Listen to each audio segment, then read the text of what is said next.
12 June দুপুর 1:38 air India flight ৭১ বিধ্বস্ত হয়। এটা নিঃসন্দেহে একটি অত্যন্ত দুঃখজনক দুর্ঘটনা, কিন্তু আমরা চেষ্টা করি 3D অ্যানিমেশনের সাহায্যে বুঝতে এর পেছনের কারণগুলো।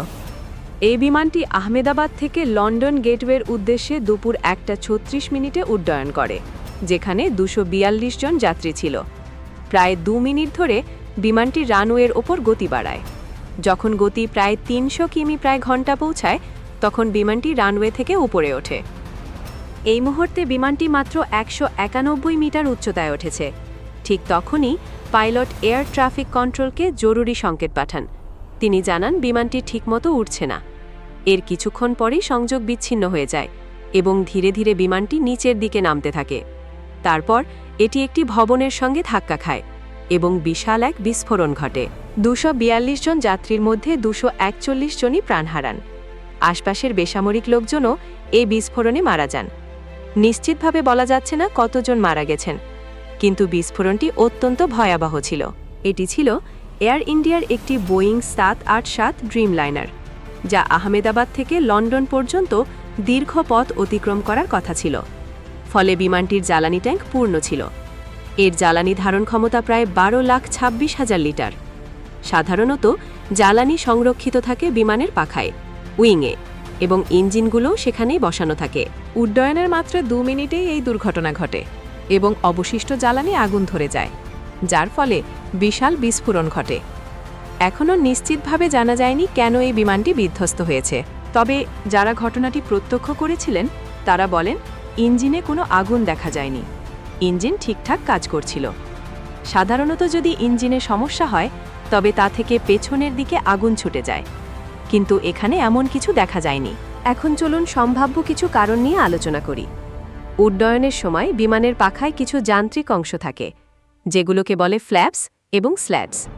পেছনের দিকে থাকে ফ্ল্যাপ এবং সামনে থাকে স্ল্যাট। এগুলোর অ্যাঙ্গেল পরিবর্তন করেই বিমান টেক অফ ও ল্যান্ডিং করে। যখন ইঞ্জিন চালু হয় তখন এটি সামনের দিক থেকে বাতাস টেনে পেছনে ছুঁড়ে ফেলে, যার ফলে থ্রাস্ট তৈরি হয় এবং বিমান সামনে এগোয়। কিন্তু শুধু ইঞ্জিন চালু করলেই উড্ডয়ন সম্ভব নয়। ফ্ল্যাপস ও স্ল্যাটস ঠিকভাবে না খোলা হলে বিমান রানওয়েতে চলবে, কিন্তু উঠতে পারবে না। ফ্ল্যাপস ও স্ল্যাটস যখন সঠিক অ্যাঙ্গেলে ঘোরানো হয়, তখন বিমানের ওপরের দিকে লো প্রেশার তৈরি হয়। এই চাপে বিমান ওপরের দিকে উঠতে থাকে। এটি হলো এয়ারফয়েল মেকানিজম। বোয়িং 787-8 সাধারণত খুবই নির্ভরযোগ্য একটি বিমান, কিন্তু যদি উড্ডয়নের পর কোনো কারিগরি কারণে ফ্ল্যাপস বা স্ল্যাটস কাজ না করে, তাহলে বিমান লিফট পাবে না এবং ধীরে ধীরে নিচে নামতে শুরু করবে। আরেকটি বড় কারণ হতে পারে গরম। রাজস্থান ও গুজরাট অঞ্চলে এই সময় প্রচণ্ড গরম পড়ে, আর তখন বাতাসের ঘনত্ব, এয়ার ডেন্সিটি কমে যায়, যার ফলে বিমানের ওপর তুলনামূলকভাবে কম চাপ পড়ে এবং এটি ঠিকভাবে লিফট নিতে পারে না। এটি ছিল দীর্ঘ রুটের বিমান, ফলে এতে অনেক যাত্রী ও প্রায় 3.5 লাখ লিটার জ্বালানিও ছিল। গরমকালে হালকা ঘনত্বের বাতাসে এই অতিরিক্ত বোঝা নিয়ে টেক অফ করাও কঠিন। ঠান্ডা আবহাওয়ায় যখন বাতাসের ঘনত্ব বেশি থাকে, তখন বিমানের ওপরে অনেক বেশি চাপ পড়ে এবং এটি সহজে উঠে যেতে পারে। এই কারণেই ভারত, দুবাই, মেক্সিকোর মতো গরম দেশগুলিতে রানওয়ে অনেক লম্বা রাখা হয়, যেন বিমান টেক অফ করতে যথেষ্ট জায়গা পায়। একবার যদি বিমান রানওয়ে ছেড়ে ওঠে, তারপর যদি কোনো ইঞ্জিনের সমস্যা দেখা দেয়, তাহলে পাইলট কিছুই করতে পারেন না, কারণ বিমানের গতিপথ দ্রুত ঘোরানো অসম্ভব।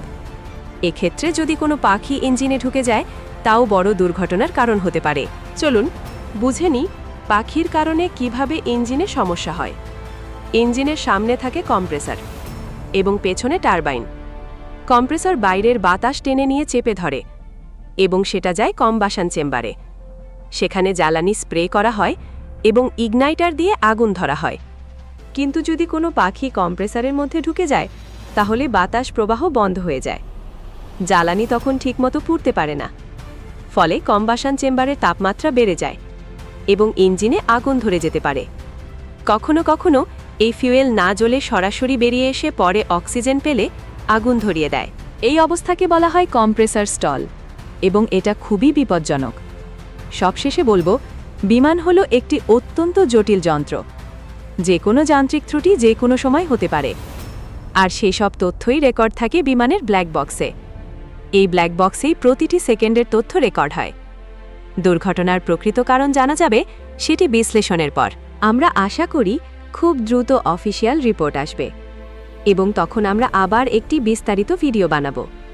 এই দুর্ঘটনা থেকে যারা প্রিয়জন হারিয়েছেন, ঈশ্বর তাদের ধৈর্য ও শান্তি দিন। ধন্যবাদ।